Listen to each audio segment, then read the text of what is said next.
Olá, estamos novamente, eu e o professor Rodrigues Dias Rosa, para falar do Simples Nacional. Uma simples conversa, mas hoje o professor Rodrigo vai trazer para vocês uma recente novidade, que muitos de vocês já devem ter escutado falar, a possibilidade de reparcelamento do Simples Nacional, notícia quentíssima de novembro passado.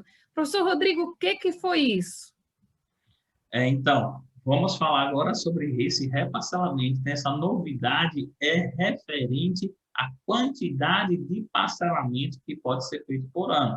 É muito comum, a gente já sabe, você contador, você profissional de contabilidade, sabe que a empresa só pode fazer um parcelamento por ano.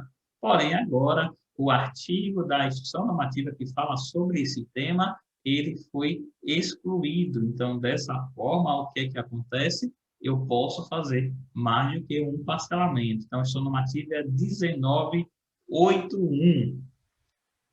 Esse sistema, o que é que acontece? É um sistema de parcelamento, onde você vai fazer esse parcelamento, permite você fazer tanto o parcelamento de débitos, como reparcelamento, porque nos vídeos anteriores, né, tivemos um vídeo específico que falamos quando você pagou a maior e ter dinheiro de volta, né? Agora nós estamos falando quando você está em atraso, né? Estou devendo, não consigo pagar as contas, eu posso parcelar?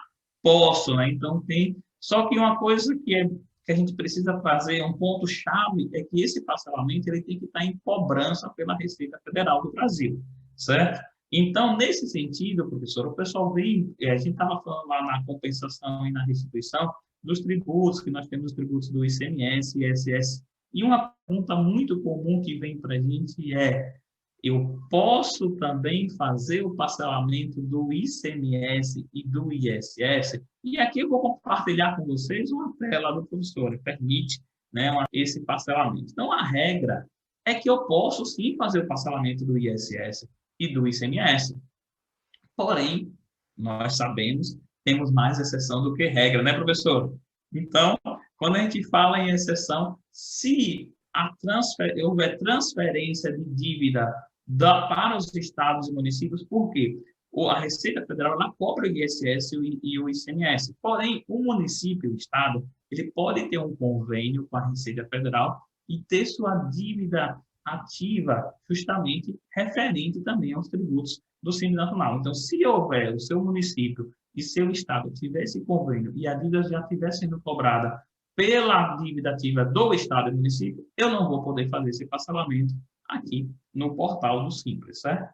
E se for lançado também de forma individual, né, pelo Distrito Federal, pelos municípios, conforme convênio existente. Então, são duas situações que nós temos onde não vai permitir.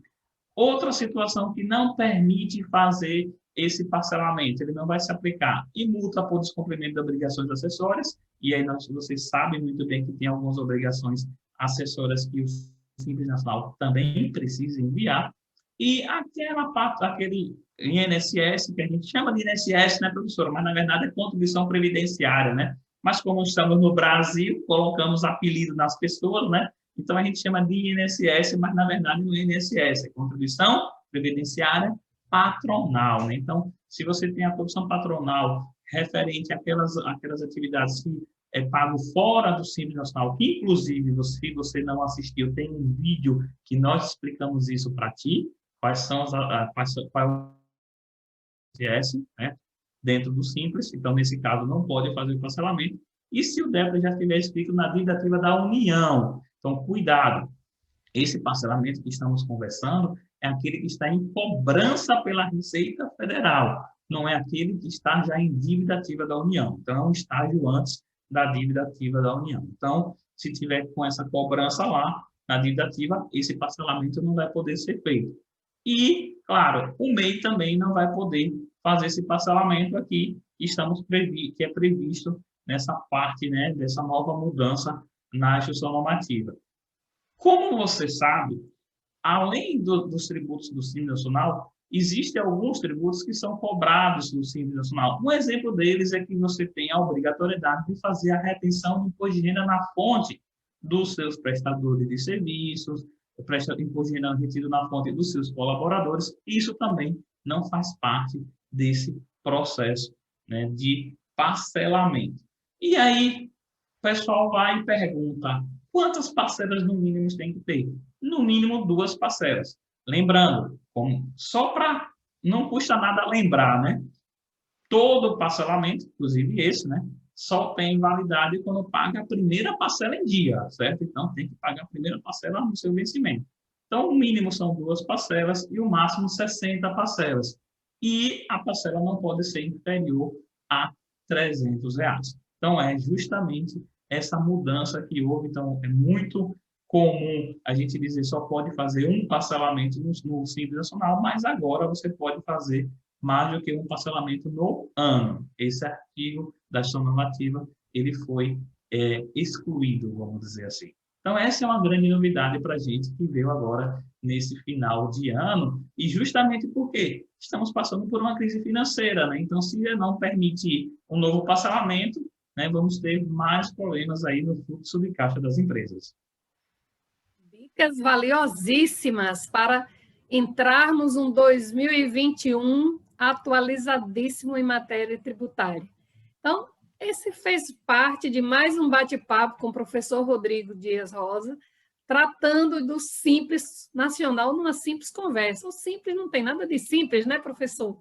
Isso mesmo, eu gostaria de dizer que era complicado nacional, né? Porque diz assim, é tão simples. Uma coisa bem interessante, professor, é que às vezes chega o cliente para a gente, né? Certamente deve chegar também para ti. Eu quero abrir empresa, para você que está assistindo com a gente também, chega assim, eu quero abrir empresa, eu quero abrir no Simples. O empresário chega dizendo, porque o Simples não tem nada para fazer, porque é simples demais. Mas, na verdade, não é, né? O Simples tem muita exceção e ele se torna, muitas vezes, o complicado nacional. Chegamos ao final do nosso bate-papo. Aguardamos você na nossa próxima aula.